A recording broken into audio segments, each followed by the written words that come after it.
Magandang araw po sa inyo mga idol at sa mga giliw kong tagapakinig. Nagkita-kita po tayong muli. Ako po ang inyong Tito Blair na bumabati sa inyo ng isang manigong bagong taon. Sa araw po na ito, pakinggan po natin ang kwento ng maglolong sina Eloy at Lolo Ikong. Si Lolo Ikong ang nag-aruga kay Eloy buwat ng maaksidente ang mga magulang nito at namayapa. Isang mabait at batang puno ng pangarap si Eloy, pero pakiramdam niya ay parang laging may kulang. Naghahanap siya ng ibang mapagkakaabalahan dahil naiinip siya sa kanilang lugar na wala man lang siyang nakakalaro na katulad niyang bata. Ngunit isang araw, may bata siyang makikilala na kanyang magiging kaibigan at kalaunan ay babago sa pananaw niya sa kanyang buhay. Sino ang batang ito? At ano ang magiging papel nito sa ating kwento? Samahan po natin ang pakikipagsapalaran ng dalawang batang magkaibigan na haharapin ang lahat ng elemento at mga aswang na nais magasik ng lagim sa kanilang baryo at para makuha na rin ang hustisya na matagal nang hinahanap ng misteryosong bata. Ngunit bago po ang lahat mga idol, huwag naman po nating kalimutan mag-subscribe at i-hit ang notification bell sa aking YouTube channel na The Voice Addict para sa mas marami pang makapigil hiningang kwentong aswang at katatakutan mula sa mundo ng kababalaghan. Umpisahan na po natin ang kwento. Sa isang liblib na baryo na matatagpuan sa lupain ng Mindanao, ay nakatira ang maglolong sina Ikong at Eloy. Si Lolo Ikong ay isang mahusay na albularyo na tumanda na sa kanyang tungkulin. Simula noong kabataan nito ay mulat na siya sa mga hindi pangkaraniwang bagay, gaya ng mga multo, engkanto, lamang lupa, aswang at iba pa. Lumalaban ito sa mga masasamang nilalang at magaling din itong manggagamot ng kanilang lugar. Si Lolo Ikong ay kilala din sa kanilang baryo bilang isang napakabait at mapagbigay na matanda. Sa kabila ng kanyang katandaan, hindi nagbabago ang kanyang malasakit sa kapwa. Bukod sa kanyang kabaitan, si Lolo Ikong ay maunawain din. Kahit nagkakamali ang mga tao o bata sa kanya, imbis na pagalitan, tinuturuan niya ang mga ito ng tamang asal at binibigyan ng pangalawang pagkakataon. Samantala, si Eloy naman ay edad 15 anyos. Ulila na siya dahil sabay na naaksidente ang kanyang mga magulang noong siya ay sanggol pa lamang. Naiwan ito sa pangangalaga ng kanyang Lolo Ikong. Eloy! Papihira kang bata ka! Namumuro ka na sa akin ha! Akala mo ba hindi ko alam ang ginagawa mong pagtakas-takas sa gabi? Po, hindi naman po Nako, huwag mo nang subukan magsinungaling pa sa akin. Papunta ka pa lamang nakailang babalik-balik na ako. Pero Lo, wala naman po akong ginagawang masama Basta. Kung maaari huwag ka nang umalis na walang paalam. Delikado ang ginagawa mong yan. Hindi mo alam kung ano ang pwedeng mangyari sa iyo sa dilim. Kaligtasan mo lamang ang iniisip ko, iho. Kaya wag nang matigas ang iyong ulo. Wala naman po nangyayari sa akin, Lolo Saka paminsan-minsan lang naman po ako. Nagpapahangin lang naman po ako sa labas. Makinig ka na lamang sa akin, Eloy.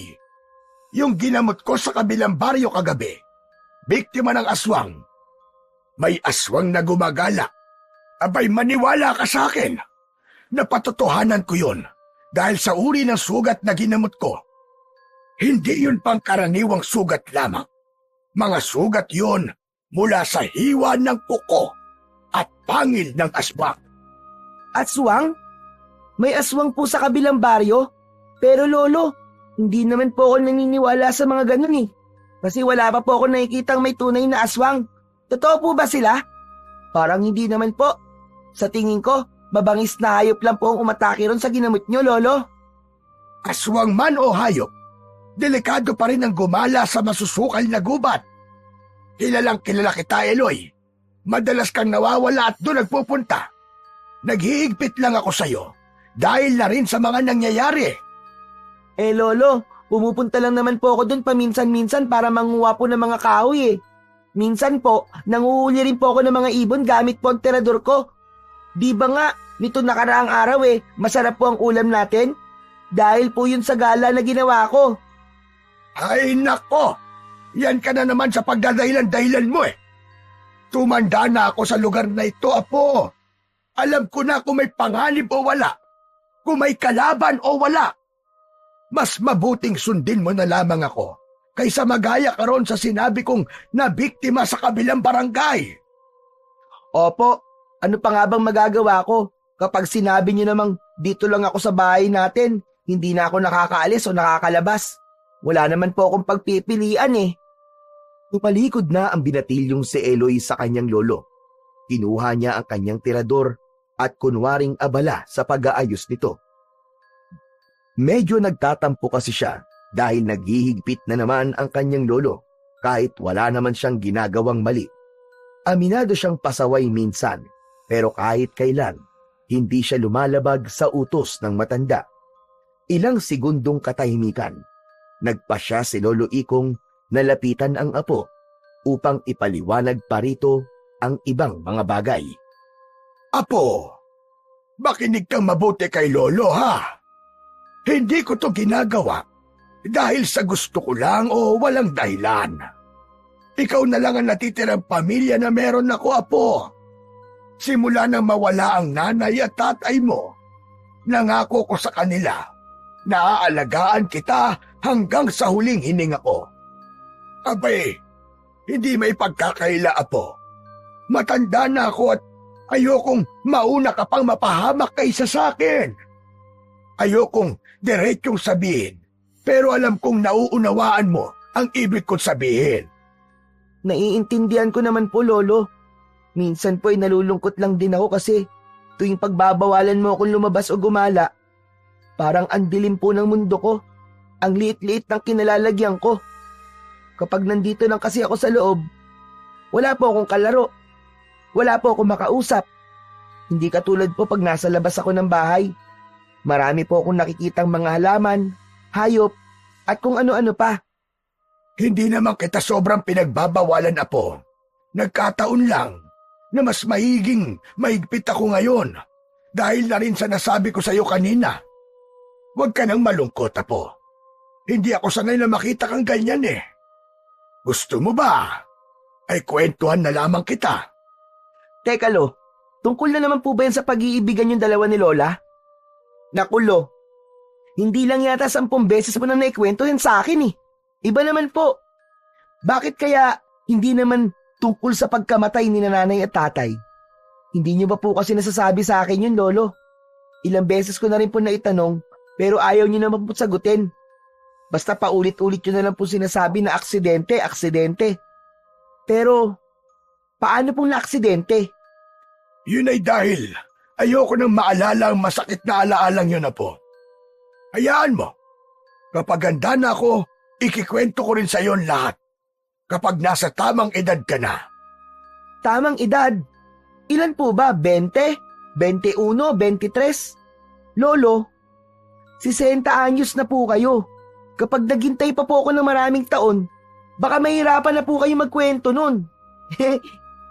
Baka hindi ko na po kayo maintindihan dahil baka bulol na po kayo at mahina na po ang boses nyo. Aba, iniisip mo bang mahina ang lolo mo?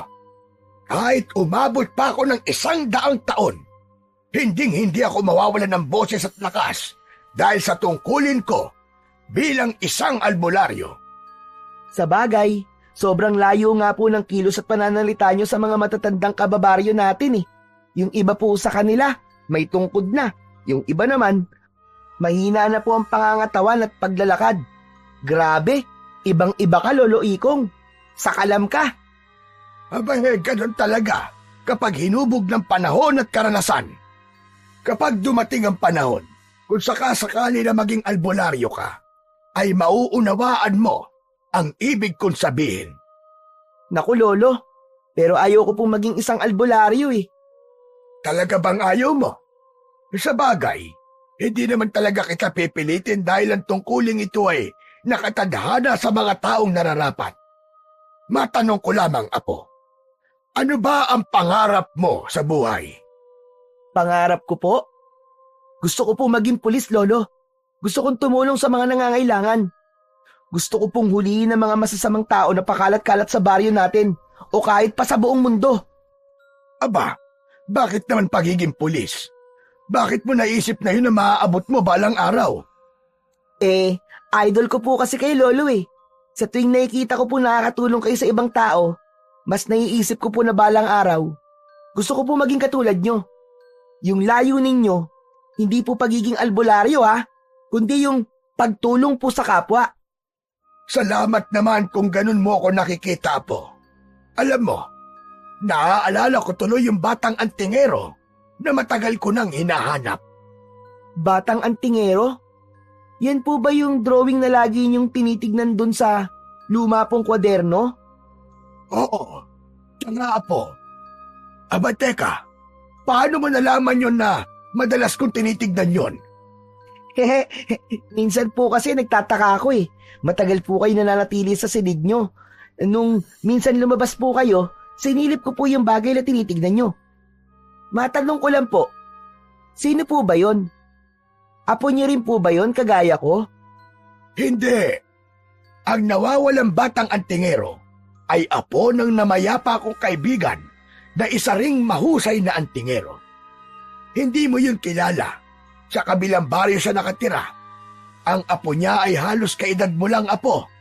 At tulad mo, ulila na din sa kanyang ama at ina, pati na rin sa lolo. Nang namatay ang kaibigan ko, kasunod nun ay naglaho na ang apo niya. Hindi na nila nahanap. Hala, kawawa naman po. Saan po kaya siya nagpunta, Lolo? Saka bakit po siya nawala? Hindi ko rin alam. Wala akong ideya, Apo. Sana nga ay hindi siya mapahamak at nasa maayos siyang kalagayan. Nakakalungkot naman po. Maski pala ganun din ang nangyari sa akin. Yung namatay si nanay at tatay, maswerte pa rin po ako kasi magkasama po tayo. Inalagaan niyo po ako at pinapalaki ng maayos. Abay, nadali mo. Isa lang naman talaga ang pinag-aalala ko sa iyo Yang pagiging gala mo sa gabi. Ay nako, iho. Sana ay baguhin mo na yan. Natatakot ako na baka isang araw, magising na lang ako na wala ka na dito sa bahay at hindi na rin makauwi. Huwag po kayo mag-alala, Lolo. Nag-iingat naman po ako Pero Lolo, yung bata, bakit niyo po tinatawag na antingero? Ano po ba ang ibig sabihin nun? Ang pagiging antingero ay ang pangungulekta o di kaya naman ay pagkakaroon ng malalakas na sandata laban sa mga masasamang nilalang o elemento. Ito yung tinatawag na agimat, mutya, anting-anting, mga antigong bagay at maaaring iba pa. Ang batang yon ay maaaring tinuruan ng aking kaibigan. Ayon na rin sa kwento-kwento niya nung nabubuhay pa siya. Nakitaan niya kasi ang batang yon ng potensyal. Kaya naman maaga pa lang ay isinalin niya na ang kaalaman na meron siya. Yun din sana ang gusto kong gawin sa iyo, ang kaso lamang mukhang hindi ka karapat-dapat na maging isang albularyo. Parang ang bigat naman po ng responsibilidad na ibinigay sa kanya, Lolo. Kasi nakikita ko nga po sa inyo, kayo matanda na po kayo pero nahihirapan pa rin po kayo na maging isang albularyo. Pero paano pa po sa batang katulad niya na ang sabi niyo ay nawala noon pang 10 taong gulang siya? Hindi ko lang maisip kung gaano siya nahirapan sa mga aral at bagay na daladala niya. Totoo yan, Apo. Ang bigat ng dala niya. Pero ganun talaga ang tadhana ng isang antingero. Hindi yan basta namimili ng edad. Tadhana ang nagtatakda kung sino magiging antingero o isang albularyo. Madali lang po bang maging antingero, Lolo? Di ba parang ang astig nun?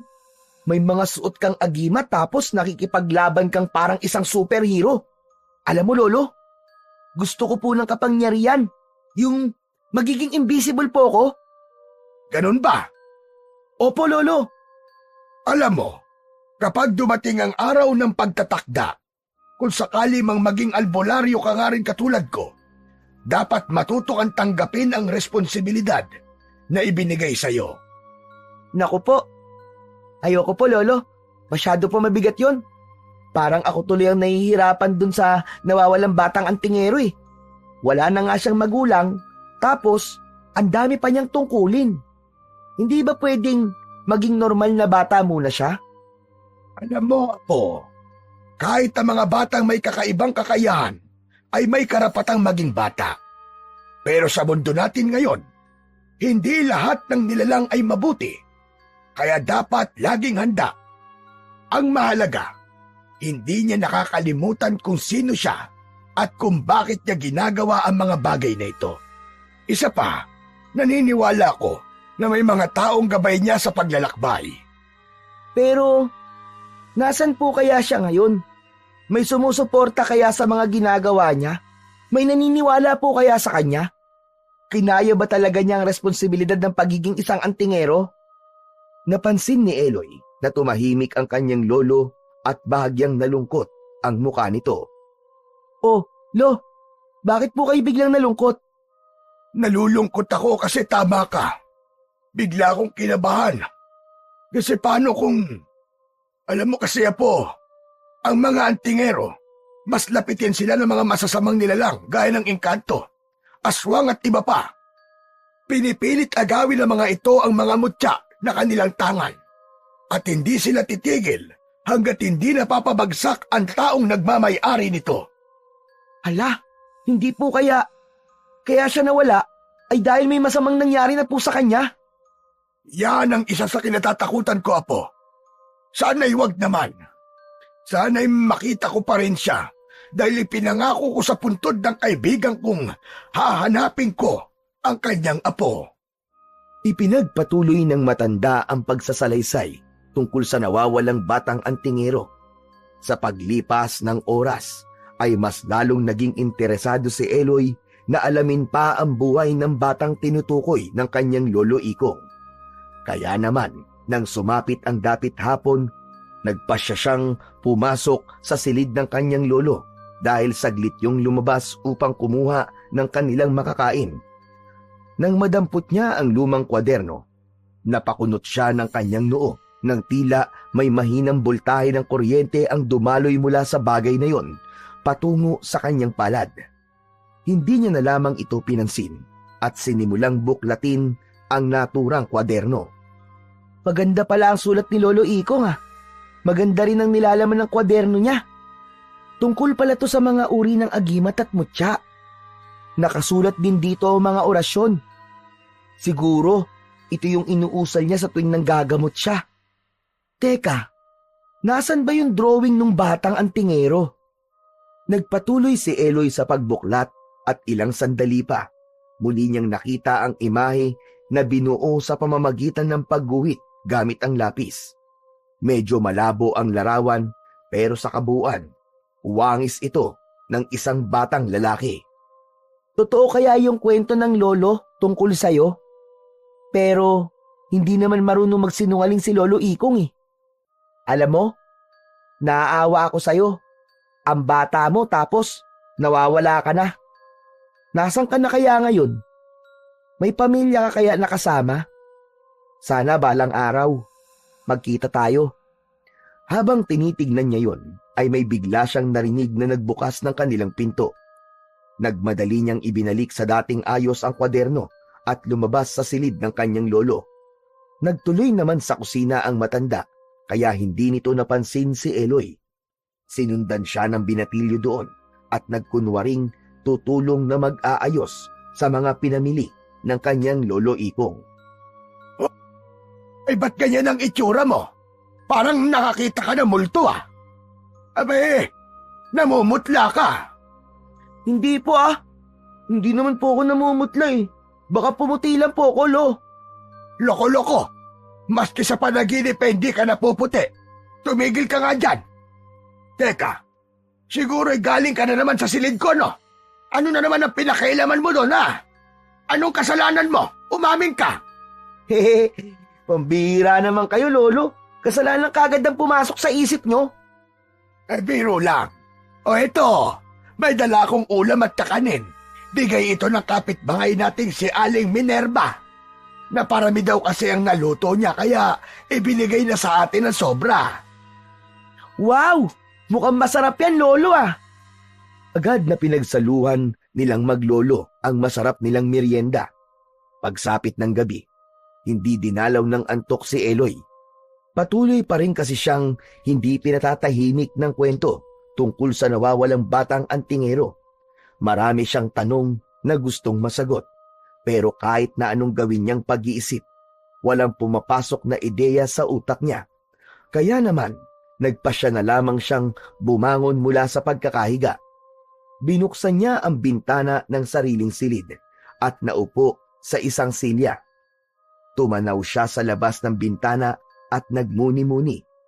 Maliwanag ang paligid ng mga sandaling yon dahil na rin sa bilog ang buwan. Ang lungkot-lungkot naman dito. Ako lang ba ang bata sa baryo namin?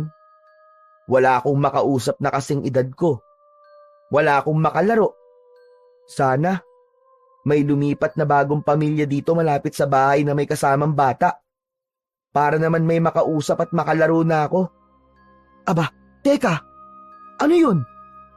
Natigil sa pagsasalita si Eloy nang makarinig siya ng tunog mula sa isang uri ng ibon. Parang pamilyar sa kanya ang bagay na yon. Hindi niya lang maalala kung paano o saan niya narinig. Sunod-sunod ang ginawang tunog o huni ng ibon na yon. Minsan humihina, minsan naman ay lumalakas. Inilibot ni Eloy ang kanyang paningin mula sa malaking puno ng mangga. Napagmasdan niya ang isang kulay itim na ibon. Pulang-pula ang mga mata ng ibon na yon. Ang nagpakaba sa bata ay diretsyong nakatingin sa bahay nila, ang naturang ibon. Teka, naalala ko na. Ganyan-ganyan ang itsura ng ibon na alaga ng aswang. Ayon sa kwento ni Lolo. Huh? Naku, akala mo takot ako sa'yo. Humanda ka sa aking ibon ka. Lilitsunin kita. Marahang kinuha ni Eloy ang tirador na nakatago sa ilalim ng papag na hinihigan niya.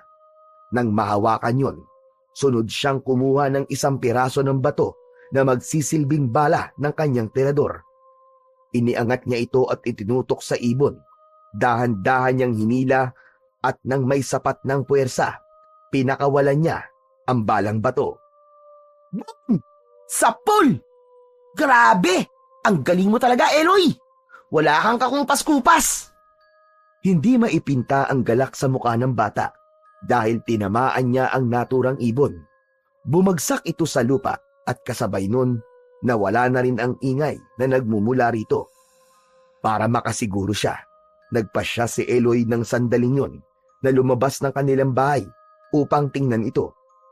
Nang makarating malapit sa puno, napakunot siya ng noo dahil wala na roon ang katawan ng ibon. Hala, saan napunta yun? Dito lang yun bumagsak ah. Di ako pwede magkamali. Tinamaan ko yun at dito bumagsak. Nakapagtataka naman. Bakit biglang nawala?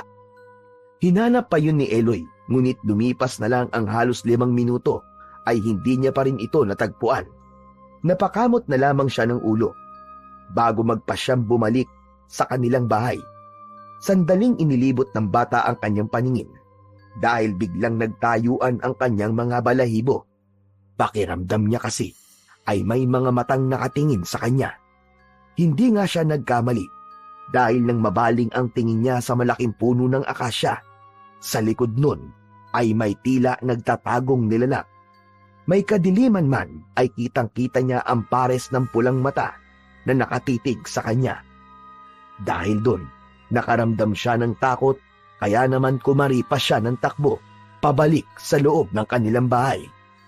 Nang makabalik sa loob ng silid, agad niyang isinara ang nakabukas na bintana.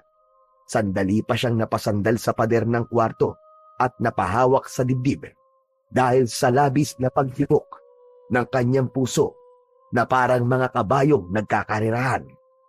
Teka, aswang ba yung nakita ko? Baka nga alaga niya yung ibon na napatay ko. Naku, kawawa naman. Nasapul ko yung alaga niya. Sorry kang aswang ka. Sana wag kang magalit ha. Sana maintindihan mo kung bakit ko ginawa yun. Kung sino ka man. Pagsabi niya nun, ay muli na siyang umakyat sa kanyang kama at nagdesisyon na ipagpatuloy ang kanyang pagtulog. Ayaw niya nang paulit-ulit na isipin ang mga nangyari.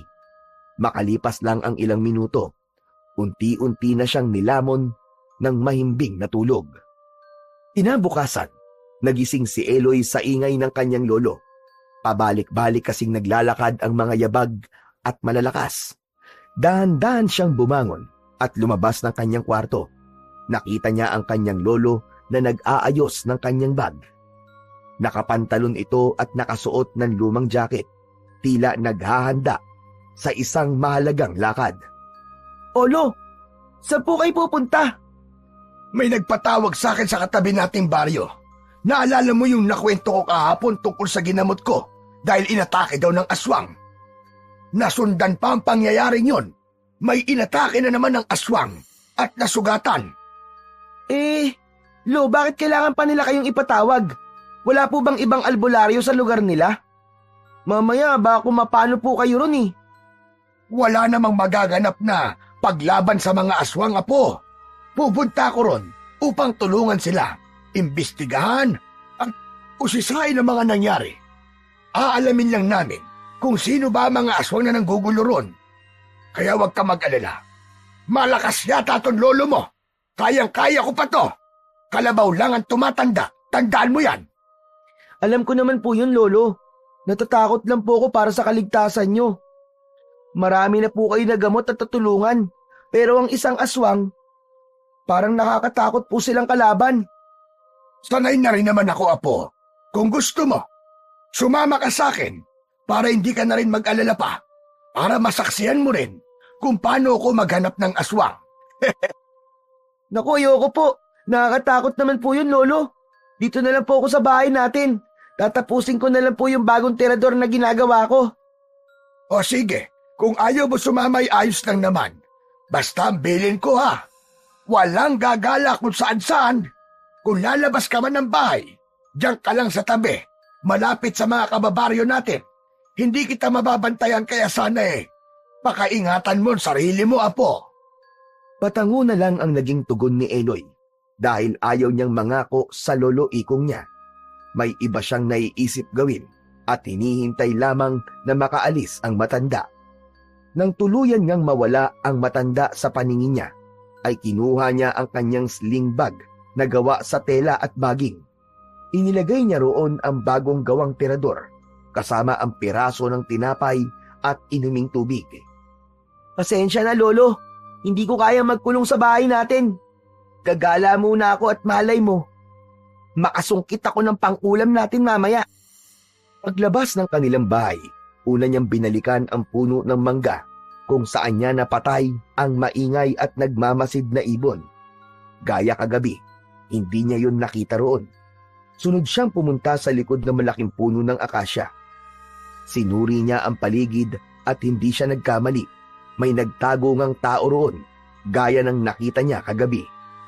Kaya yun nalaman ni Eloy dahil rin sa husay niyang magsuri sa kapaligiran. Kumbaga, may kakayahan siyang matuntun ang mga bagay-bagay na napapadaan sa isang lugar at nag-iiwan yun ng mga bakas. Yun ang ginawa niya ng mga sandaling yun. Sinundan niya ang bakas kung saan nagtungo ang taong nakita niya. Yun nga lang, pagdating malapit sa malaking sapa ay nawala na ang mga bakas.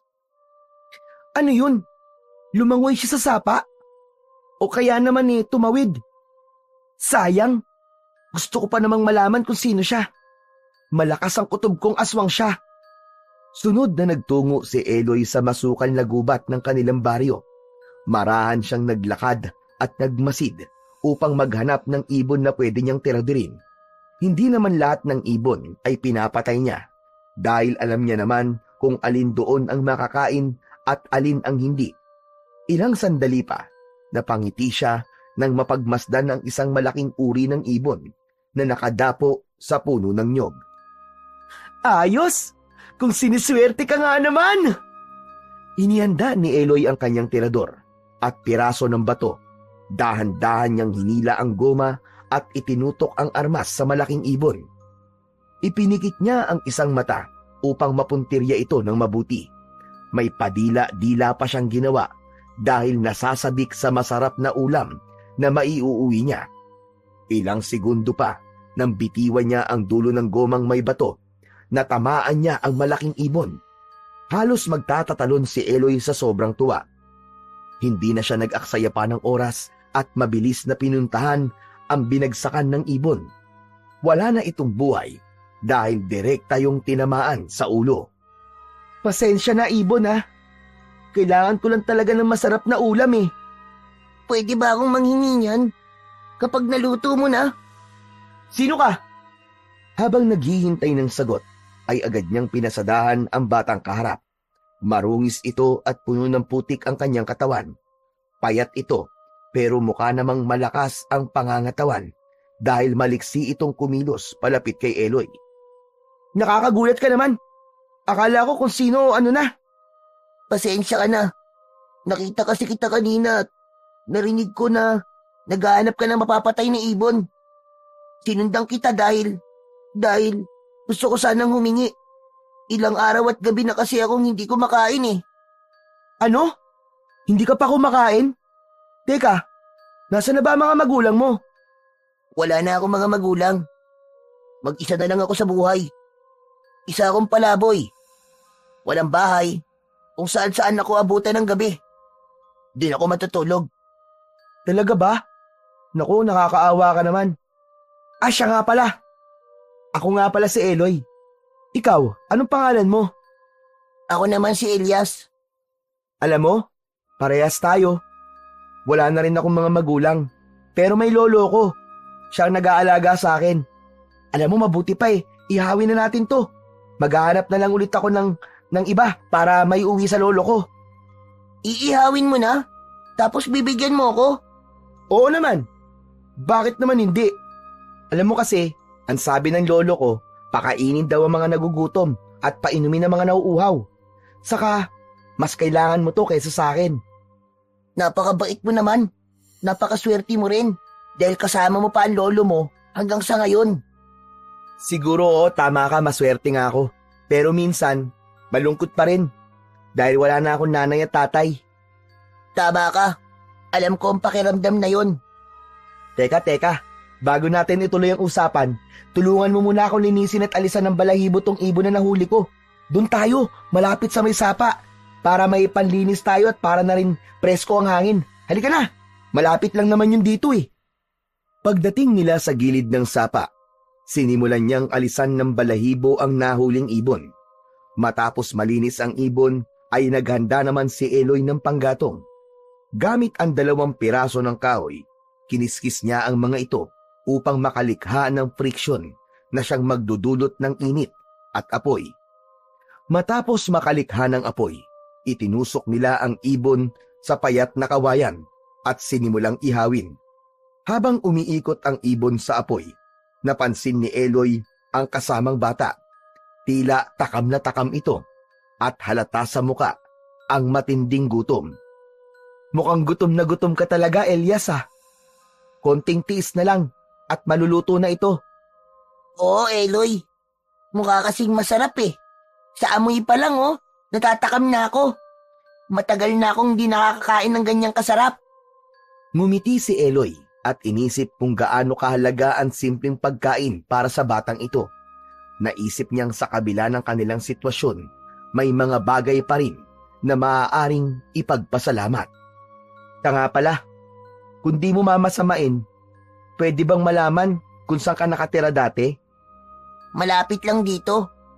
Hindi rin ako masyadong lumalayo dahil hindi ko naman lubos na kabisado ang probinsya natin eh. Ikaw, pwede ko bang malaman kung saan ka nakatira? Gaya mo, hindi rin ganun kalayo ang bahay namin ni Lolo rito. Nilakad ko lang ang papunta dito. Mabuti ka pa, may nauuwi ang bahay. Samantalang ako... Napansin ni Eloy ang lungkot sa tinig ni Elias nang sabihin nitong wala siyang nauuwi ang bahay. Naisip niyang sa kabila ng kanilang pagkakaiba, pareho silang may mga pinagdadaanan sa buhay. Nagdesisyon siyang magpakita ng malasakit at pag-unawa sa bago niyang kaibigan. Alam mo, Elias, hindi naman sukatan ng kaligayahan ng pagkakaroon ng bahay eh. Ang mahalaga ay ang mga taong nakakasama natin at ang mga karanasan natututunan natin sa bawat araw. Tama ka, Eloy. Pero minsan, hinahanap ko rin ang pakiramdam ng may tahanan at pamilya. Naiintindihan ko. Kung gusto mo, maaari kitang ipakilala kay Lolo Ikong. Baka matulungan ka niya at mabigyan ng pansamantalang tirahan. Nako, wag ka na mag-abala pa, Eloy. Mas sanay naman na ako sa labas at sa lansangan. Ganun ba? Oh, mukhang luto na tong litsyong ibon natin ah. Halika, paghatian nating dalawa. Meron din akong baong tubig dito kung nauuhaw ka. May tinapay rin ako kung gusto mo. Ipares natin sa inihaw na ibon eh. Maraming salamat talaga, Eloy. Tatanawin ko malaking utang na loob ang pagpapakain at pagpapainom mo sa akin. Ay nako, wag na Elias. Sabi nga ng lolo ko, kapag tumulong ka, wag ka na raw maghihintay ng kahit na anong kapalit. Masaya na akong makita kang makakain at makainom ng tubig. Dahil sa mga sinabi ni Eloy, hindi maiwasan ni Elias na mapangiti. Natutuwa siya sa kapwa bata na napalaki ng maayos ng sinabi nitong lolo. Ilang sandali pa, nilantakan na nila ang inihaw na ibon habang patuloy na nagkwekwentuhan at nagtatanungan tungkol sa kanilang mga buhay-buhay. Gaya ni Elias, makikita rin ang saya sa mukha ni Eloy dahil sa wakas, nagkaroon na siya ng kausap na tulad niyang bata. Ang ikinakatuwa niya pa, mukhang magiging matalik niya itong kaibigan. Nga pala Elias, may isa pa akong tanong. Sige, ano yun, Eloy?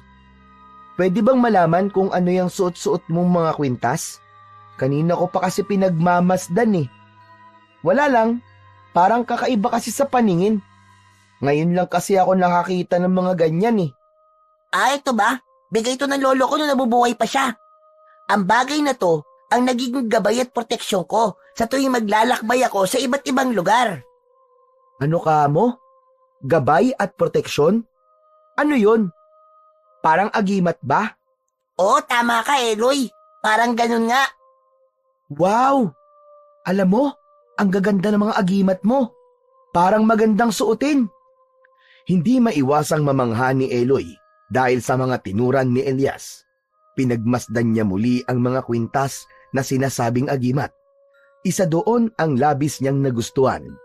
Hugis bilog ang bagay na yon, nakakulay ng isang ginto. May imahe yon na parang triangulo at may parang mata sa bandang gitna. Bukod doon, kapansin-pansin ang mga letrang nakaukit sa pinakagilid ng kwintas. Mga simbolong hindi maintindihan ni Eloy. Sa totoo nga niyan eh, marami pa akong ganito. Mahilig kasi ako mangolekta, lalo na nung nabubuhay pa ang lolo ko. Siya kasi ang nagturo sa akin kung paano ito nakukuha nagagamit at kung ano ang kaya nitong gawin. Ibig sabihin, parang may powers ka? Parang ganun na nga, Eloy. Alam mo, Elias, para kang si Lolo Ikong. Mahilig din siya mangolekta ng mga bagay na may kakayahan o parang may kapangyarihan. Sa totoo nga niyan lumalaban din siya sa mga masasamang nilalang gaya ng engkanto, lamang lupa, o kaya aswang. Teka, base sa mga sinabi mo, isang albularyo ang lolo mo. Oo, at hindi lang isang albularyo, kundi magaling na albularyo. Nakakatuwa naman. Alam mo ba, ang tingero naman ng namatay kong lolo. Gaya ng lolo mo, lumalaban din siya sa mga masasamang nilalang. Biglang nahinto sila sa kanilang pag-uusap nang makarinig sila ng mga yapak na papalapit sa kinalalagyan nila. Nang tingnan nila kung saan nagmumula yon, nakita nila ang isang matandang babae. Ngunit napahinto rin yun nang magtama ang paningin nito at paningin ni Elias. Tila bahagyang nanlaki ang mga mata ng matanda at natakot sa batang may tangan ng agimat. Dahil dun, nagpa siya itong tumalikod at mag-iba ng direksyon. Oh, Saan pupunta yun? Bakit parang umiwas siya sa atin? Kilala ko matandang yon. Ilang beses ko na siyang nakakasalubong eh. Sa totoo nga niyan, minsan ko na rin siyang nakasagutan at muntik pang makaaway. Talaga? Bakit naman? Anong dahilan? Eloy, imulat mo ang mga mata mo. Hindi lahat ng nakikita mo ay mga tao. Huwag mong sabihin, aswang ang matandang yun. Nakuha mo kagad ang ibig kong sabihin ah. Matalino ka pala. Teka. Sandali lang. Paano mo nalaman o nasabing aswang yun? Aba, sandali nga. Parang pamilyar ka sa akin ah. Di ba sabi mo, magaling na antingero ang lolo mo. Mula nang pumanaw siya, hindi ka na rin nagbalik sa inyo. Bukod dun, may suot ka pang sinasabi mong agimat. Ay oo nga. Sinasabi ko na nga ba. Teka, Eloy. Anong ibig mo bang sabihin? Hindi kita maintindihan eh. Bakit parang bigla na lang sumigla ang aura mo? Ikaw ang nawawalang batang antingero na matagal nang hinahanap ni Lolo. Halos napatakip ng bibig si Eloy sa tuwa dahil kumpirmado niya ngang ito ang batang tinutukoy ng kanyang lolo Ikong. Agad niya ring isinalaysay kay Elias ang lahat-lahat kung bakit naging ganun ang kanyang reaksyon. Ibig mo bang sabihin, Eloy? Matagal na akong hinahanap ng lolo mo? Pero bakit? Alam mo, ganito kasi yan. Ang kwento sa akin ni Lolo, matalik na magkaibigan ang lolo mo at lolo ko. Elias, hindi ka nag-iisa. Pwede ka sumama sa akin pauwi para magkaroon ka na rin ng pansamantalang bahay at pamilya. Pwede tayo maging magkaibigan. O kaya naman, kung papayag ka, pwede tayo maging magkapatid. Masaya ako sa mga sinabi mo. Natutuwa ako dahil may mga tao pa palang may pakialam sa akin. Pero Eloy, pasensya ka na. Hindi ko talaga matatanggap ang alok mo. Ha? Bakit naman? Ayaw mo ba magkaroon ng maayos na matutulugan at... Sasabihin ko na sa'yo ang totoo, Eloy. Hindi ako basta palaboy-laboy lang. Isa akong antingerong naghahanap ng hustisya para sa pagkamatay ng aking lolo. Napuno ng pagtataka at pag-aalala si Eloy sa mga sinabi ni Elias. Hindi niya lubos maisip na ang batang kasama niya ay may ganitong mabigat na misyon. Naisip niyang ang pagiging antingero ay isang seryosong tungkulin na nangangailangan ng tapang at dedikasyon. Habang iniisip ang mga ito, naalala ni Eloy ang mga kwento ng kanyang lolo Ikong tungkol sa mga antingero, mga taong nagtataglay ng mga agimat o anting-anting na nagbibigay sa kanila ng kakaibang lakas at proteksyon.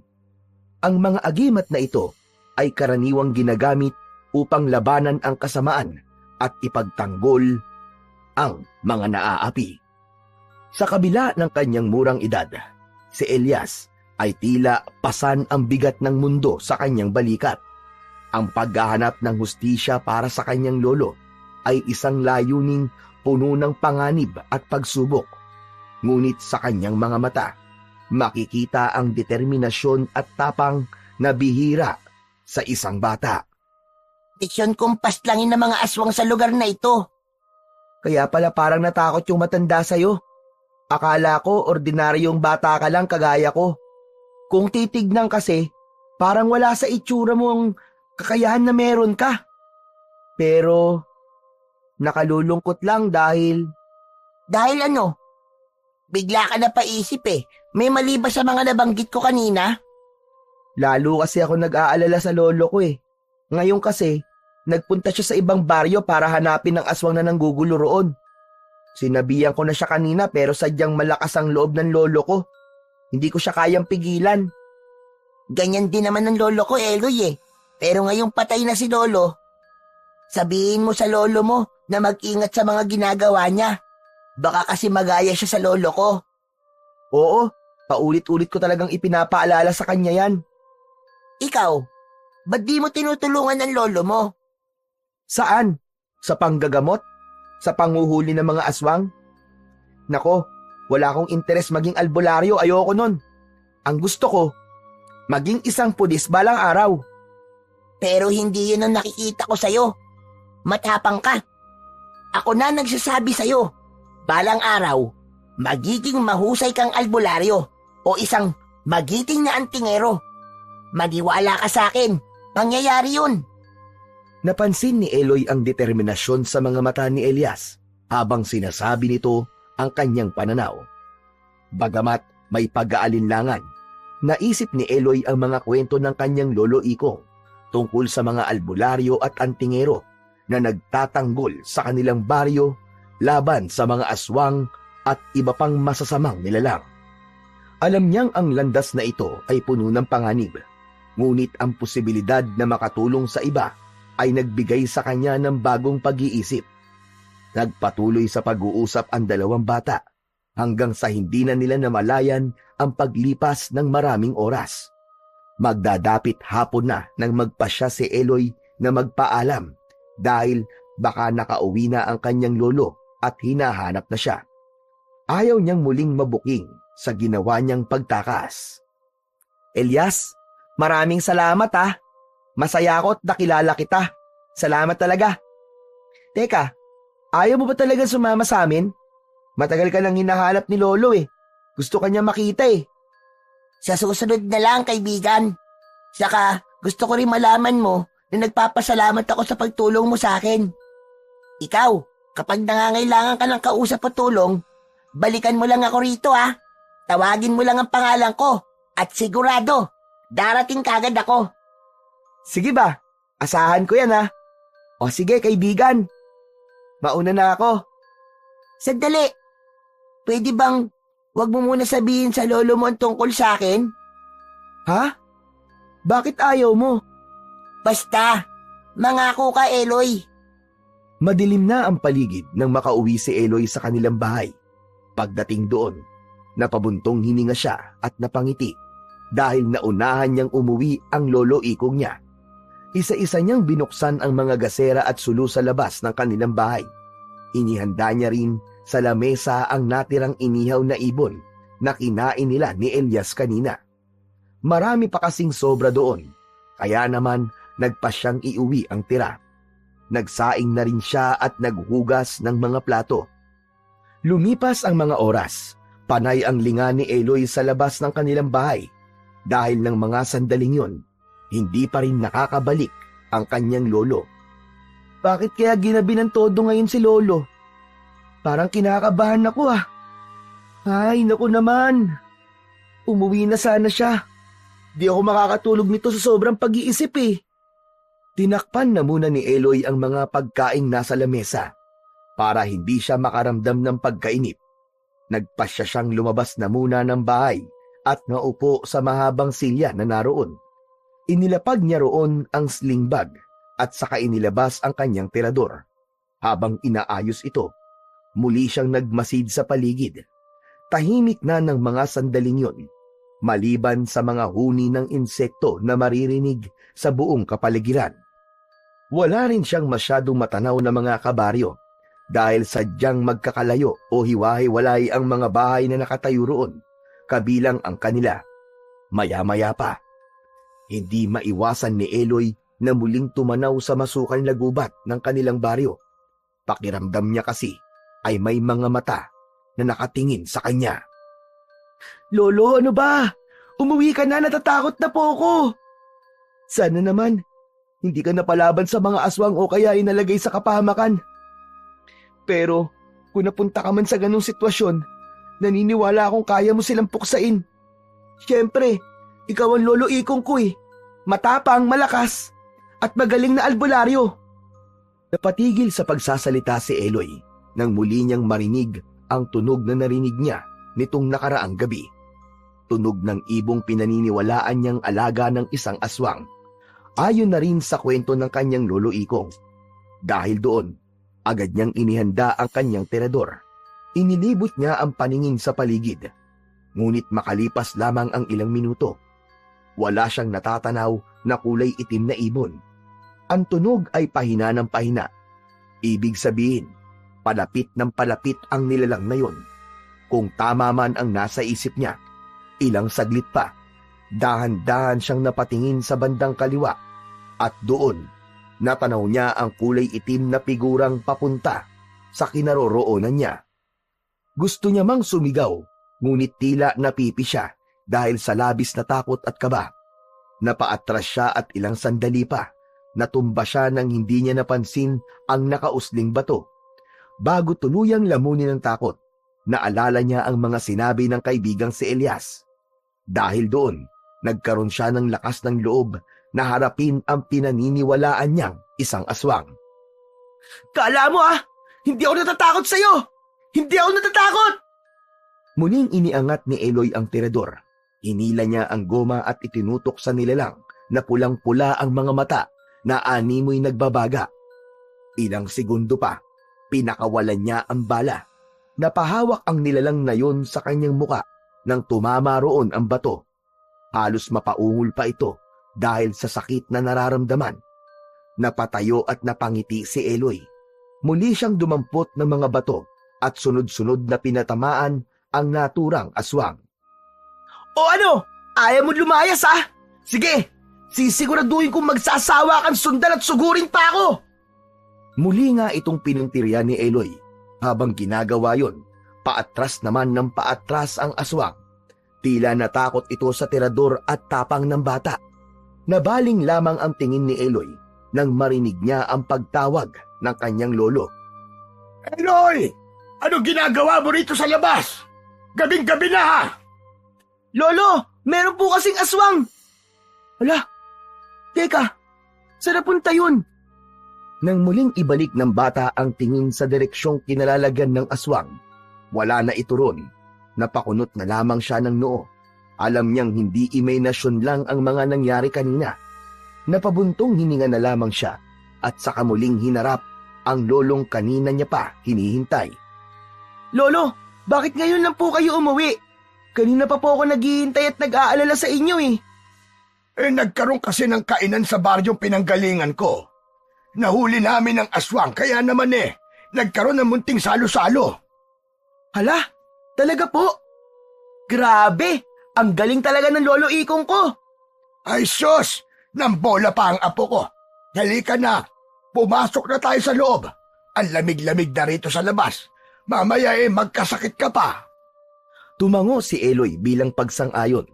Bago tuluyang pumasok sa loob, sandali niya pang pinagmasdan ang kapaligiran sa labas. Seryoso siyang nagmasid roon. Alam niyang hindi lang basta naligaw ang aswang na yon, kundi may dahilan kung bakit siya nito inaatake. Mabuti na lang at nagkaroon na siya ng lakas ng loob. Nang isasara na niya ang pinto, muli niyang narinig ang tunog ng kulay itim na ibon. Ngunit sa pagkakataon na yon, ay hindi na mahina kundi palakas ng palakas. Indikasyon na lumalayo na ang naturang nilalang. Dahil doon, lalong napangiti si Eloy. Kinabukasan, maagang nagising si Eloy. Balak niyang puntahan muli ang kaibigan sa gubat. Yun nga lang, hindi siya makaalis-alis dahil walang lakad ang kanyang lolo. Ilang beses niya pa itong tinanong kung wala ba itong pupuntahan. Ilang beses din itong tumugon ng wala. Wala siyang nagawa kundi ang magmukmok sa loob ng kanilang bahay habang inaayos ang tirador. Muli niyang naalala ang aswang na lumapit sa kanya kagabi. Iniisip niyang hindi yun nagkataon lamang. Alam niya rin sa sariling wala siyang nagawang kasalanan para balikan siya ng aswang. Ilang saglit pa, pumasok sa isip niya ang lolong si Ikong. Hindi siya nag-atubili na lumapit dito at magtanong. Lolo, hindi po ba't ilang araw na po kayo naghahanap ng mga aswang na nanggugulo sa ibang baryo? Siguro naman, napapalaban din po kayo sa kanila minsan. Matanong ko lang po sana, may pagkakataon po ba na pwede nila kayong balikan? O parang gantihan po? Oo naman, hindi malabong mangyari yon. Bakit? May nagpaparamdam bang aswang sa bahay natin? May napansin ka bang kakaiba? Wala naman po. Iniisip ko lang kasi yung sinabi nyo kagabi na nahuli nyo na aswang sa baryong yon. Baka kasi magalit yung ibang kalahi ng aswang na yon at tayo naman ang puntahan. Huwag kang mag-alala, apo. Kung mangyari man yon, Hindi ako papayag na magalaw o masaktan kanila. Kayang-kaya kitang ipagtanggol. Naku lolo, kahit hindi na po. Maniwala po kayo sa akin. Kayang-kaya ko na po ngayon ang sarili ko. Madaling sabihin ang ganyang pananaw. Pero maniwala ka sa akin, Apo. Kapag nakaharap ka ng isang aswang, ay baka maihi ka pa sa salawal mo. Hindi kaya lolo. Kagabi nga meron akong, baka yun ang mangyayari lo. Base po kasi sa mga kwento nyo, mukhang nakakatakot po ang mga aswang eh. Talagang nakakatakot nga, Apo. Gusto mang isalaysay ni Eloy sa kanyang lolo ang paglabang ginawa niya sa mga aswang kagabi. Ngunit hindi niya maituloy dahil nag-aalala siyang baka lalong maghigpit ang matanda sa kanya. Ayaw niyang mangyari yon dahil ayaw niyang mawalan ng kalayaan, lalo na ngayon na nagkaroon na siya ng batang kaibigan. Ayaw niyang mapigilan ang mga pagkakataong pwede niya itong makita o makausap. Makalipas ang ilang oras, nakapag-isip na ng paraan si Eloy upang mapuntahan niya ulit si Elias. Napansin niya kasing maagang natutulog ang kanyang lolo. Yun ang gagamitin niyang pagkakataon para lumabas at magtungo sa masukal na gubat. Kaya naman nang sumapit na ang gabi at makatulog na ang matanda, pasimple siyang tumakas, bit-bit ang kanyang tirador. Nang mga sandaling yun, bit-bit niya rin ang isang maliit na sulong nagsisilbi niyang liwanag sa madilim na gubat. Naging sapat naman yun dahil kahit paano ay nabibigyan rin ng liwanag ang paligid niya dahil sa bilog na buwan. Makalipas lamang ang ilang oras, narating niya ang sapa kung saan nakausap ng matagal si Elias. Lugar din yun kung saan niya ito mas nakilala at nakasabay na kumain ng inihaw na ibon na nahuli niya nung nagdaang araw. Elias! Elias! Nandito na ako! Nasaan ka? Pumunta ka na rito, Elias! Gagawa na ako ng apoy! At yun na nga ang ginawa ng bata. Itinusok niya muna ang sulu sa lupa at gumawa ng isang bonfire upang magkaroon ng sapat na init sa gabing malamig. Habang nakaupo sa malapad na bato, hindi niya maiwasan na muling magmasid sa paligid. Pilit niya mang itago, pero ang totoo, nakakaramdam pa rin siya ng takot, lalo na't mag-isa siya ng mga sandaling yon. Lumipas pa ang mga oras, lumalalim na ang gabi. Muli niyang tinawag ang pangalan ni Elias, ngunit wala pa ring pagtugon at wala pa ring nagpapakita sa kanya. Naisipan niyang manghuli ng isda. Pagkalipas lamang ng ilang sandali, ay nakahuli na siya kagad ng 2 piraso. Inihaw niya ito sa nagbabagang apoy. Maya-maya pa, nakarinig siya ng mga yapak na papalapit sa kinaroroonan niya. Elias? Ikaw na ba yan? Huwag ka lalapit sa akin! Huwag ka lalapit sa akin! Napatayo at napahawak sa tirador si Eloy. Mabilis niya yung nilagyan ng bato at itinutok sa matandang babae na nagbalak noon na lumapit sa kanila at sinasabing aswang yon ayon sa kaibigan niyang si Elias. Parang takot na takot ka. Gusto ko lang naman makahingi ng makakain. Ay nahuli kang isda. Abay pwede naman akong makahingi.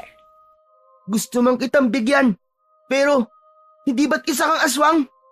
Hindi ako papayag na makalapit ka sa akin at kahit na ano. Para saktan ako. Naniniwala ka sa kaibigan mo. Nakita mo ba ang wangis ko? Mukha ba akong aswang, iho? Nandito ako para humingi ng makakain. Ang balita ko kasi, mabait ka sa mga nagugutom at nauuhaw. Hindi ka aswang? Sigurado ka? Kung aswang ako, iho, kanina pa kita sinugod at kinain. Oo nga no. O sige kung ganun, maupo ka malapit dyan sa apoy. Pero huwag ka munang lalapit sa akin ha. Hindi pa ako sigurado kung nagsasabi ka ng totoo. Salamat. Walang problema, iho. Ang gusto ko lang talaga ay makakain ako. Gutom na kasi ako eh. Nang makaupo ang matanda, inabot ni Eloy ang isa pang inihaw na isda rito. Bukod doon, Binigyan niya rin ito ng maiinom na tubig. Habang kumakain ang matanda, hindi inaalis ni Eloy ang tingin dito. Hindi siya mapakali at patuloy na nagtatayuan ang kanyang mga balahibo. Malakas din ang pagtibok ng kanyang puso dahil sa kaba at takot na kanyang nararamdaman. Hindi niya ba alam, pero hindi siya naniniwalang hindi aswang ang kaharap niya. Alam niyang hindi magsisinungaling si Elias tungkol sa pagkatao ng matandang babaeng kanyang kasalong kumakain. Teka, maaari ko bang malaman kung bakit kayo nasa gitna ng madilim at masukal na gubat? Medyo delikado po, lalo na sa ganitong oras. Gusto ko ring ibalik ang tanong na yan sa'yo, iho. Ano ba ang ginagawa ng isang batang na tulad mo sa gitna ng nakakatakot na gubat? Wala ka bang mga magulang? Baka hinahanap ka na sa inyo. Hinihintay ko po kasi yung kaibigan ko. Yung kapwa bata ko nagsabing, aswang po kayo. Si Elias pa. Pinagbibintangan lang ako ng batang yon. Hindi porket pinagsabihan ko sa noong nakaraang linggo, aswang na kagad ang turing niya sa akin. Teka, paano niyo po nalaman ang pangalan niya? Narinig ko lang kanina nung nagtatawag at nagsisigaw ka. Nako, pasensya na po. Kanina ko pa po kasi siya inihintay pero mukhang hindi na rin po siya magpapakita o darating pa. Matanong ko lang po ulit, bakit po ba kayo nandito? Wala na kasi akong mapupuntahan pa Nabulabog ang dati kong tinitirhan dahil sa mga taong pilit kaming itinataboy. Tinataboy? Bakit po nila gagawin yun?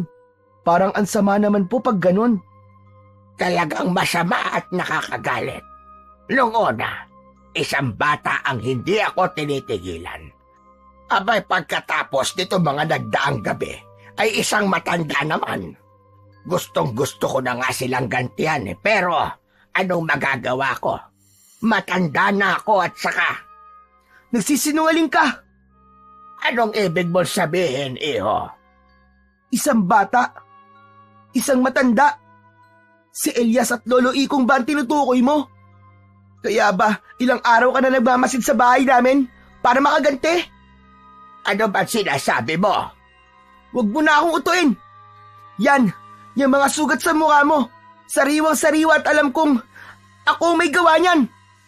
Ikaw ang aswang na umatake sa akin kagabi! Nagmana ka nga talaga sa lolo mo. Malas mo lang, iho. Dahil wala siya rito. Kayang-kaya kitang patayin. Gaya ng ginawa niya at ng batang antingero sa mga angkan ko. Muling napatayo at bahagyang napaatras ang batang si Eloy. Bigla kasing nanginig ang matanda at unti-unting nagbago ang itsura. Ilang saglit pa, naging kawangis nito ang nilalang na nakaharap niya kagabi malapit sa kanilang bahay. Tama nga siya, ito ang aswang na gustong pumatay sa kanya. Katapusan mo na ngayon, bata! Tumalon ang matandang aswang patungo sa kinaroroonan ni Eloy. Bago siya masunggaban nito, ay mabilis siyang kumilos upang iwasan yun. Nang makakuha siya ng buwelo, dumampot siya ng bato at inilagay sa kanyang tirador. Hindi ako natatakot sa iyo, aswang ka! Pinakawalan ni Eloy ang bato at tumama yun sa matanda. Napasigaw pa ito dahil sa sakit. Nainis ito at muling sumugod. Muli na namang umiwas at tumakbo si Eloy upang hindi nito mahuli. Nang makalapit sa sulok, agad niya yung kinuha at agad na inihampas sa matandang aswang. Dahil doon, muling nagsisisigaw ang nilalang habang nakahawak sa muka dahil sa tinamaan ito ng apoy na nagmumula sa sulok. Hindi tuloy maiwasan ni Eloy na matawa dahil sa katangahan ng aswang. Habang nagwawala ang matanda, kinuha niya yung pagkakataon upang pumulot muli ng bato at inilagay sa tirador niya. Itinaas niya ang armas at muling pinakawalan patungo sa muka ng aswang. Nang tamaan ito, tila nahilo yun at nawalan ng balanse. Natumba at saktong napunta sa bonfire na binuo ni Eloy kanina. Nagsisisigaw ang matanda habang unti-unting nasusunog sa mainit at naglalagablab na apoy. Nako, hindi ko kasalanan kung bakit ka napunta dyan ha. Pero dapat lang sa iyan. Masyado ka mapanakit. Inunahan lang kita. Walang puwang ang mga halimaw na katulad mo sa mundo. Nabaling ang atensyon ni Eloy sa itaas na mga puno nang makarinig siya ng sunod-sunod na palakpak na nagmumula roon. Muli siyang napangiti nang makita ang taong kanina niya pa hinihintay. Ilang sandali pa, tumalon ang bata papunta sa baba, sa harapan niya mismo. Napakagaling mo naman palang lumaban sa isang aswang. Pinahanga mo ko. Ano? Kanina ka pa ba dyan? Oo. At napanood ko lahat ng pangyayari. Mula sa paglapit ng matanda at pagsugod nito hanggang sa maihaw mo siya. Kanina pa kita hinihintay. Nandiyan ka lang pala sa taas ng puno. Ikaw talaga? Kaninang umaga pa ako nandito. Kanina pa nga kita hinihintay at inaabangan eh. Bukod sa'yo, palagi ko ring inaabangan ng matandang aswang na to. Akala ko matatakot na siya mambiktima. Baliktad pala. Tunod ka pa niyang Yan ang napapala ng mga ayaw manahimik. Natutuwa man ako na natalo ko siya pero nakakalungkot din ang sinapit niya. May nabanggit kasi siya kanina tungkol daw sa pananahimik nila noon na ginulo niyo ni Lolo Ikong. Naniwala ka naman sa kanya. Nagsinungaling nga siya sa'yo na hindi siya aswang eh. Ang pinagmulan niya pa kaya. Sa bagay, tama ka. Kung di totoo mga sinabi niya, ano ba ang katotohanan tungkol sa katulad niyang aswang? Mabilis na isinalaysay ni Elias ang lahat sa kaibigan niyang si Eloy. Ayon sa kanya, matagal nang naghahasik ng lagim ang mga aswang sa iba't ibang baryo sa kanilang probinsya. Mas naging matapang daw ang mga ito mula nang matalo ang ilan sa mahuhusay nilang albularyo, kabilang na ang lolo ni Elias. Kaya nga nangako siya na bago tapusin ang tungkulin bilang antingero, uubusin niya muna ang pakalat-kalat na mga aswang at para makamit niya rin ang sinasabing hustisya. Ayokong masayang ang karunungan na ipinamana ng lolo ko sa akin. Gusto ko, kung nasan man siya ngayon, ay maging masaya siya sa tungkulin na ipinagpatuloy ko. Alam mo, sigurado akong masaya ang lolo mo. Akalain mo yun, na natili kang maging matatag kahit wala ka ng kasama sa buhay. Kung ako nasa kalagayan mo, baka matagal na akong sumuko sa buhay. Siguro, nasanay na lang ako dahil na rin sa mga aral ni lolo. Hindi naman ako magiging ganito kung hindi niya ako hinubog at... Bakit? Anong meron? Huwag ka na munang maingay. Bukod sa atin, may iba pang nandito. Mukhang may kasama matandang aswang na napaslang mo. Gaya ni Elias, napamasid sa paligid ang nagtatakang si Eloy. Muli rin siyang nakaramdam ng kaba at takot dahil akala niya ay tapos na ang engkwentro niya sa mga aswang. Ilang saglit pa, napatingin sila sa itaas nang may kulay itim na nilalang ang biglang tumalon.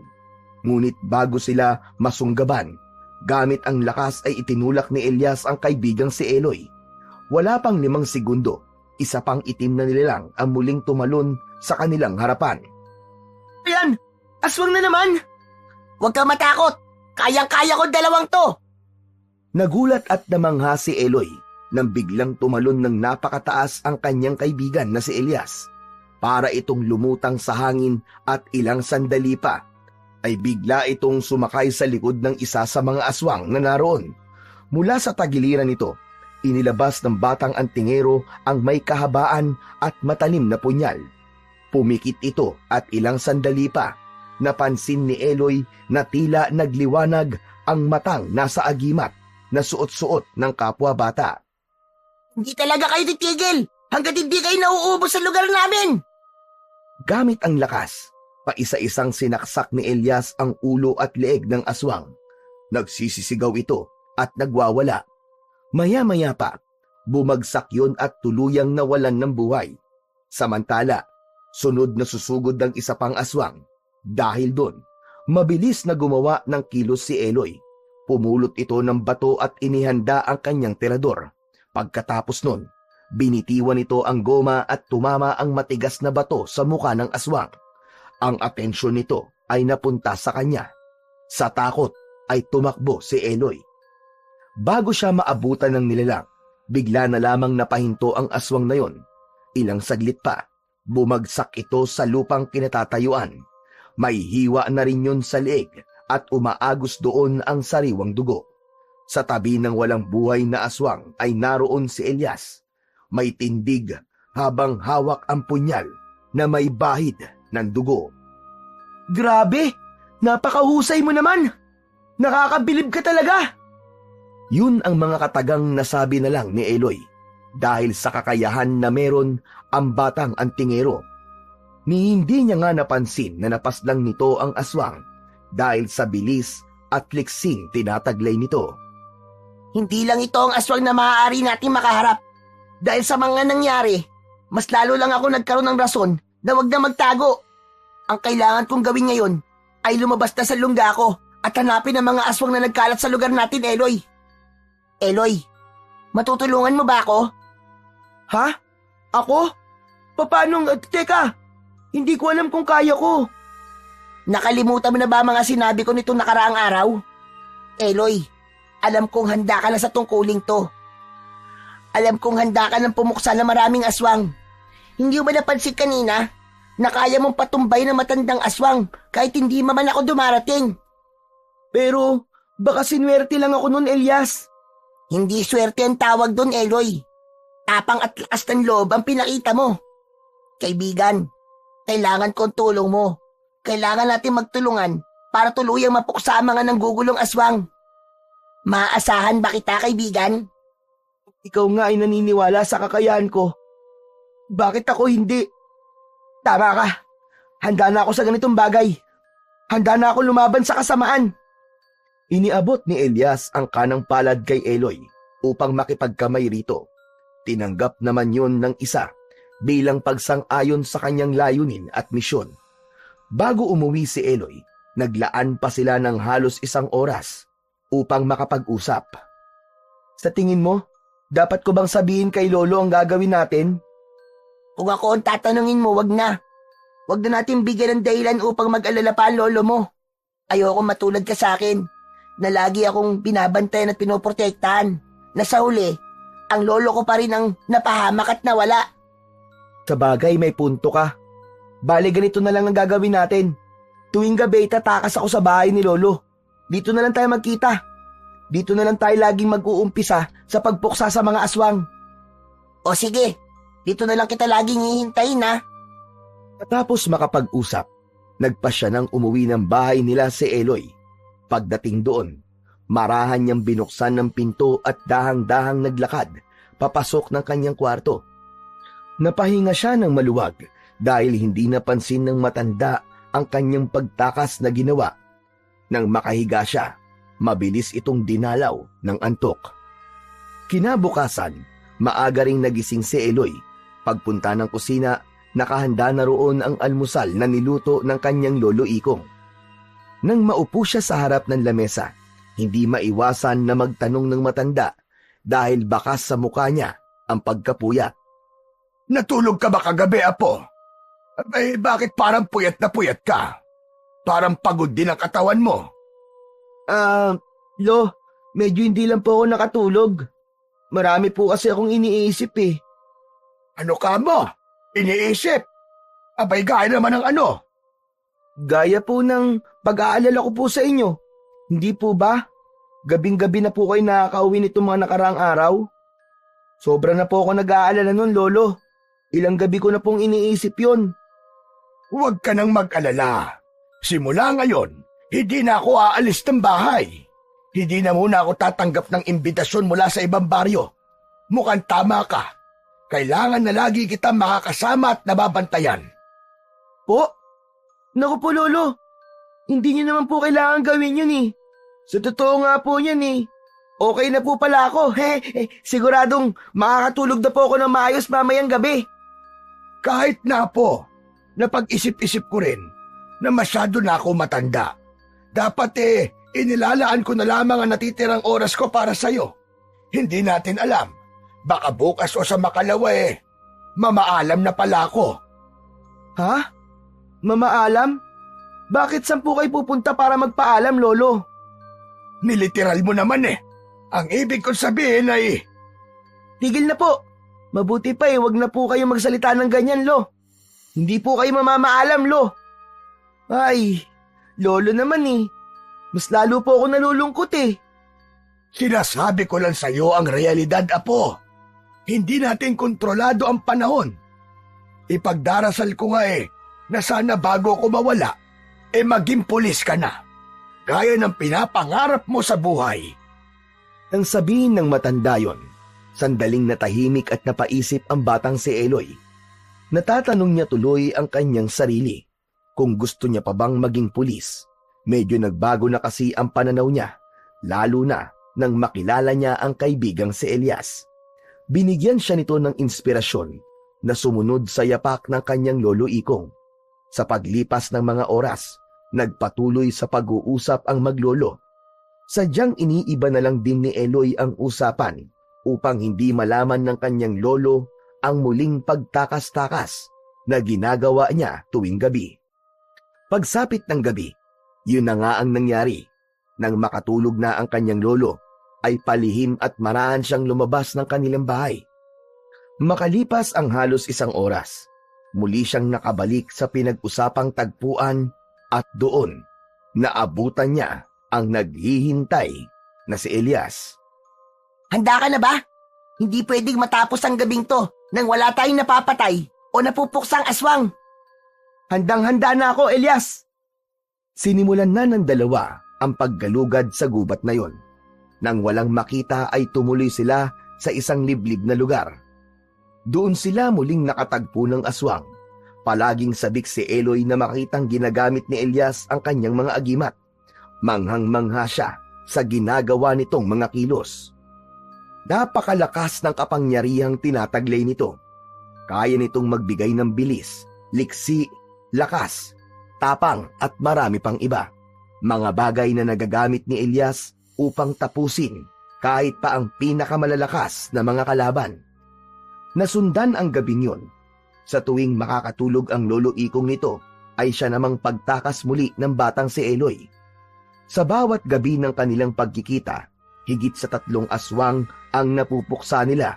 Kaya naman, unti-unti ring nagkakaroon ng kapayapaan sa kanilang lugar. Gaya ng mga unang laban, manghang-mangha pa rin si Eloy sa kaibigan niyang si Elias. May pagkakataon pa nga na muntik nang makagat si Eloy ng aswang, ngunit mabilis at malakas yung nasipa ni Elias para itong liwanag na biglang sumusulpot sa madilim na gabi. Nang matapos sa 10 gabi ng kanilang misyon, nagpasya ang dalawa na ipagdiwang ang kanilang maliit ngunit masayang tagumpay. Tamang-tama lang din dahil nakahuli ng 2 malalaking ibon si Eloy gamit ang kanyang tirador. Gaya nung una nilang pagkikita, inihaw niya yun na talaga namang nagdudulot ng mabangong amoy. Nang maluto nga, ay agad nila yung nilantakan. Ang lakas pala talaga ng agimat na suot-suot mo, no? Marami nang ipinakilalang mutya ang lolo Ikong ko, pero ibang-iba ang bagay na dala mo. Bilib na bilib talaga ako sa'yo, Elias. Talaga? Alam mo, mabisa ito kasi nagmula ito sa di pangkaraniwang lugar. At ako lang ang nagmamay-ari nito sa probinsya natin. Bakit?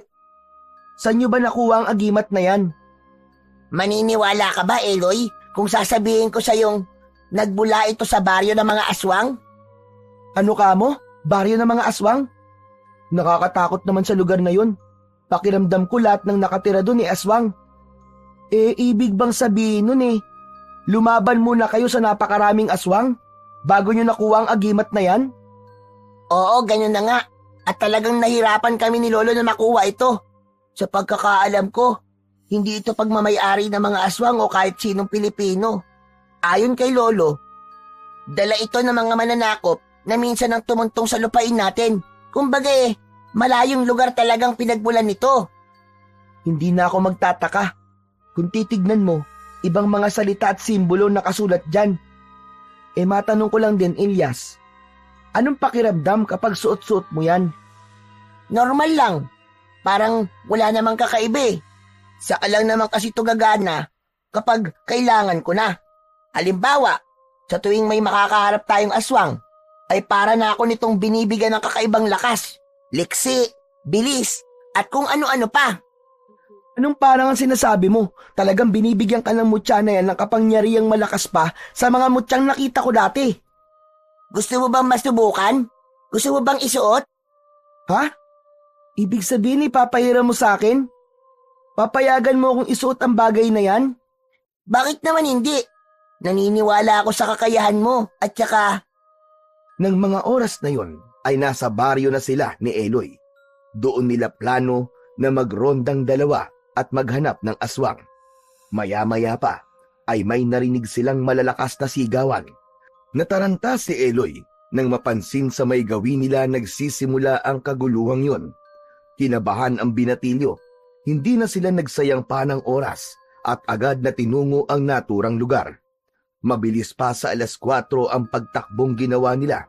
Kaya naman, wala pang 10 minuto ay nakabalik na kagad sila roon. Doon ay nasaksiyan nila ang pagwala ng napakaraming aswang. Ang iba sa mga yon ay isa-isang nilantakan ang mga biktimang babae at mga bata. Ang iba naman ay naghagis ng apoy na naging dahilan para masunog ang ilan sa mga kabahayan. Ilabas niyo ang batang antingero! Ilabas niyo ang may tanga ng agimat! Kasama ang isa pang batang walang sawang gumagamit ng tirador! Ilabas niyo sila! Hindi. Hindi pwedeng mangyari to. Nang dahil sa atin, nilusob ang baryo ko. Huwag kang panghinaan ng loob. Halika, ubusin natin ang mga aswang na to.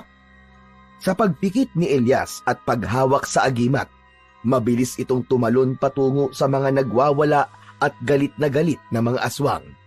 Hindi na siya nagsayang pa ng laway dahil isa-isa niya itong pinagpapapaslang. Nang makita ni Eloy ang ginagawa nito, sumunod siya at isa-isa ring pinatamaan ng tirador ang mga aswang. Nang mga sandaling yun, hindi na siya nakaramdam ng kahit na anong takot. Ang iniisip niya lang, maubos ang mga aswang na sumasalakay ngayon sa kanilang baryo. Makalipas ang ilang minuto, napatingin si Eloy sa kanyang likuran nang sumulpot doon ang kanyang lolo Ikong. Nagtataka itong napatingin sa kanya habang hawak ang mahabang punyal na nagsisilbi rin itong sandata. Eloy! Akala ko'y naroon ka sa kwarto mo! Abay, anong ginagawa mo rito? Mahabang kwento po, Lolo. Unahin muna nating maubos ang mga aswang na ito. Maubos? Abay, teka! Kailan ka pa natutong lumaban sa... Sandali lamang! Naguguluhan ako, Apo! Nang dahil po sa kanya, Lo. Nang dahil po sa nawawalang batang antingero na may tanga ng agimat. Nandito po ang matagal nyo nang hinahanap, Lolo. Nagtataka at naguguluhang tiningnan ni Lolo Ikong ang batang itinuturo ng kanyang apo. At doon, nasaksihan ng mga mata niya ang husay ng batang antingero. Kitang-kita niya kung paano nito isa-isahing tapusin ang mga mababagsik na aswang. Siya ngayon, ang nawawalang batang antingero. Halika, Apo! Tulungan natin siya! Yun nga ang ginawa ng maglolo. Kasama si Elias, unti-unti nilang pinagpapapaslang ang mga aswang sa kanilang baryo. Dumanak ang maraming dugo, kasabay ang mga bangkay mula sa panig ng mga masasama at mabubuti. Makalipas ang ilang minuto, natapos na ang madugong digmaan. Agad na nilapitan nila Lolo Ikong si Elias na halos hindi man lang nasugatan ng mga kalaban. Hindi ako makapaniwalang nasa harapan na kita ngayon. Mula nang mamatay ang lolo mo, na matalik kong kaibigan, halos araw-araw kitang hinahanap. Akala ko ay tuluyan ka nang nawala. Yung pala matatagpuan ka rin ng apo kong si Eloy. Masaya akong nakita na kita. Maraming salamat po. Tapos na po matagal niyo ng paghahanap sa akin. Kasabay nun, tapos na rin po ang misyon ko bilang isang antingero. Nakamit ko na po ang hustisya at wala na pong dahilan para pa magpatuloy ako sa aking tungkulin. Sandali lang, hindi ko maintindihan. Bakit? Bakit ka titigil? Dahil natagpuan ko na po ang susunod sa aking yapak. Eloy, ikaw mo magpapatuloy ng layunin at tungkuling sinimulan namin. Marahang hinubad ni Elias ang suot na agimat. Ang tila lumang kwintas na may nakakabit na makintab na bato sa dulo. Tahimik siyang lumapit kay Eloy at may pagmamalasakit na isinabit yon sa leeg ng kaibigan. Isuot mo ito, Eloy. Iingatan ka nito palagi. Bulong ni Elias habang nakatingin sa kanya. Pagkadampi ng agimat sa balat ni Eloy, agad niyang naramdaman ang kakaibang init na dumaloy sa kanyang buong katawan. Parang may bumalot na hindi maipaliwanag na lakas at kapangyarihan sa kanya na animoy isang baluti. Naramdaman niyang biglang gumaan ang kanyang pakiramdam at tila nawala ang takot at pangamba sa kanyang dibdib. Nakangiti si Elias habang pinagmamasdan ang kanyang kaibigan. Tinapik din siya ni Eloy sa balikat. Yan. Bagay na bagay sa'yo, kaibigan. Elias, bakit mo ibinigay sa akin ang agimat mo? Hindi ko na kailangan sagutin ang tanong na yan, Eloy. Sa paglalakbay na gagawin mo bilang albularyo at antingero, nasisiguro kong malalaman mo ang dahilan kung bakit ikaw ang pinili ko at pinagkatiwalaan. Maraming salamat sa'yo, aking kaibigan. Sa unang pagkakataon, niyakap ni Eloy ang batang antingero na si Elias. Mahigpit ang kanyang pagkakayakap at hindi niya napigilan ang pagtulo ng kanyang mga luha.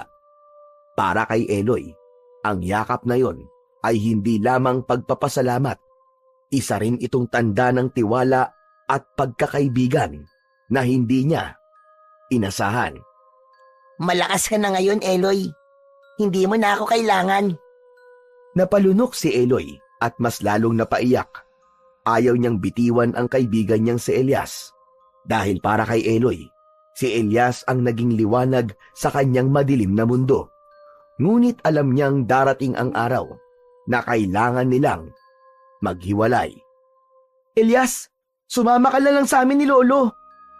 Sinabi ko na sa'yo, sanay na ako sa lansangan eh. Ayoko na makaabala pa ng ibang tao. Sino ba nagsabing abala ka sa aming maglolo? Nangako ko sa lolo mo, naaalagaan kita. Hindi na po kailangan, Lolo. Salamat po. Hayaan niyo po. Bibisita na lang po ako paminsan-minsan sa inyo. Pagkatapos ng gabing yon, nagpaalam na si Elias kay Eloy at kay Lolo Ikong. Sa kabila ng tapang na ibinigay ng agimat, hindi na iwasan ni Eloy ang lungkot na bumalot sa kanyang puso. Habang papalayo ang kaibigan niyang si Elias, pinagmamasdan ito ni Eloy hanggang sa lamunin na siya ng dilim ng gabi. Hinding-hindi kita makakalimutan. Kahit kailan, kaibigang Elias. Sa kabila ng kanilang pagkakalayo, nanatili sa puso ni Eloy ang alaala ng batang antingero, ang kanyang kaibigan at tagapagligtas. Sa paglipas ng mga araw, buwan at taon, ay tuluyan na ngang nakamit ng kanilang baryo at probinsya ang pangmatagalang kapayapaan. Lalo na at naroon si Eloy na handang lumaban sa tuwing maghasik ng kasamaan ang mga alagad ng kadiliman. Natupad na ang sinabi ng batang antingero. Si Eloy ay naging isang mahusay na albularyo at isang magiting na antingero.